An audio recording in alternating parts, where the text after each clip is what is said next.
Hello guys and welcome back to Insights International. On today's episode, we'll be talking about the ancient Greek city-state. Before we get down to business, please remember to like, subscribe, and comment in the comment section below. Also, you can click the notification button for more updates on new videos. Let's get down to business now. A typical Greek city was built around a fortified wall called an acropolis. Here was the city's temple, treasury, and other public buildings. At the center of the polis was the agora, a place for public meetings and trade. The city was surrounded by high, wide walls. Later, the walls were made of stone, brick, and rubble. Outside the city wall was the gymnasium where athletes trained, musicians practiced, discussions and social meetings took place. Many gymnasia had baths attached. There was also a theater outside the wall built on a hillside in a semicircular shape. The audience would sit looking down onto a space called the orchestra where performances took place. Surrounding the city was the farmland of the city-state. Many people lived inside the wall but went outside to work on their farms every day.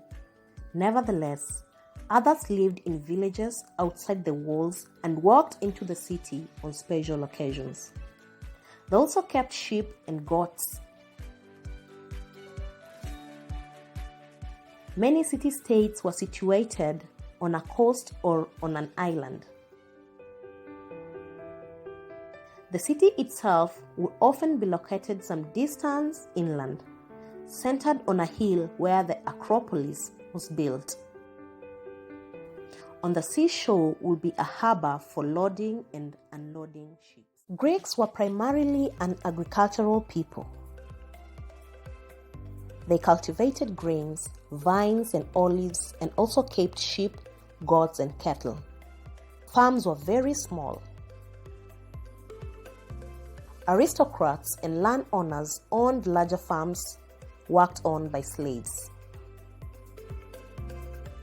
Scarce land led to poor agricultural output, which made Greeks practice seaborne trade with their colonies of the Mediterranean and Black Sea.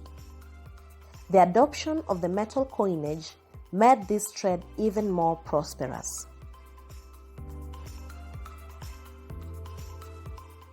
Some Greek cities like Athens became wealthy traders. The wealth accumulated enabled it to become the leading city of Greece, both in politics and culture. It also became the major banker of the Greek world. In 5th century BC, the Athenian coinage became the international currency of Mediterranean bankers, making loans at very high interest rates. The Greek social framework varied among city-states. However, most cities had a large class of free native-born peasant farmers who owned small farms to subsist on.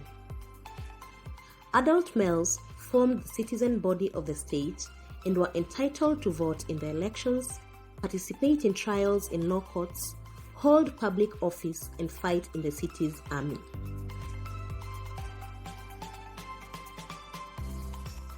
There was also a small number of wealthy families who owned more land than the rest. These were the aristocrats. They could afford to keep horses and fought on the army of horseback. Old men were leading office holders, that is, magistrates and military commanders. That is it for today. Stay tuned for the next episode about the government and politics of the ancient Greek civilization. In the meantime, stay safe. Bye.